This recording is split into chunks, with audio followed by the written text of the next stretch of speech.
Hey everyone, this is Washim. I am the IELTS tutor at EnglishWise Brisbane.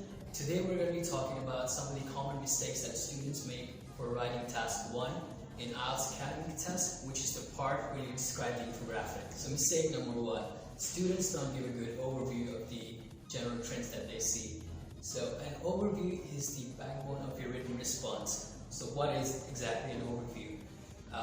An overview is generally a short paragraph that highlights 2 or 3 most prominent features of the graph or the bar chart or the table or whatever type of infographic that you've been given.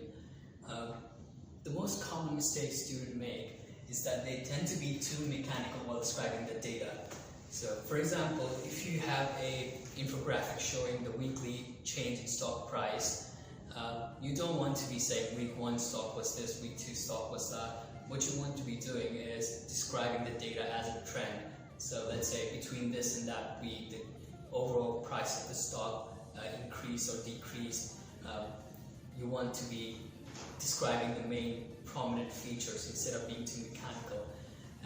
Actually, if you look at the marking scheme for this section, you will find that it says that the candidates must provide a clear overview of the general trends and differences to get a band 7. So if you don't do a good overview, you won't likely be getting a good score. You won't likely be getting a band 7+ score in this. Mistake number 2 is when you describe the data incorrectly. So this can happen in a lot of ways. The most common way a student can mess up in this section is by using the wrong vocabulary, or even if you're using the right words, you use it in the wrong context. Additionally, describing general trends and changes tend to be very grammatical in nature, so you have to know how to properly use certain grammatical structures like prepositions, adjectives, articles, stuff like in, at, the, by. When you use it, how you use it, you have to be confident enough to know that you are using it correctly, or else you risk the chances of losing more marks. Another thing that you want to keep in mind is that in certain graphs, for example, let's say you're describing a price of something, you do not want to be too precise.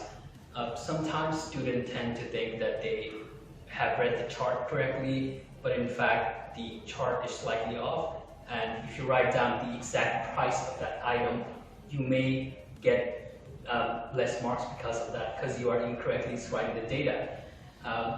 So my solution, what I propose is that you should generally try to use words like approximately this much price, or even if you're describing a timeline, use words like in the range between this and that, instead of being too precise, or else you risk the chances of describing the data incorrectly. So if you're looking to get more tips like that on IELTS, or if you're in general struggling with certain parts of IELTS, come visit us at EnglishWise Brisbane. You can contact us anytime. We provide a lot of resources to our students so that they can achieve the score of their dreams. Thank you.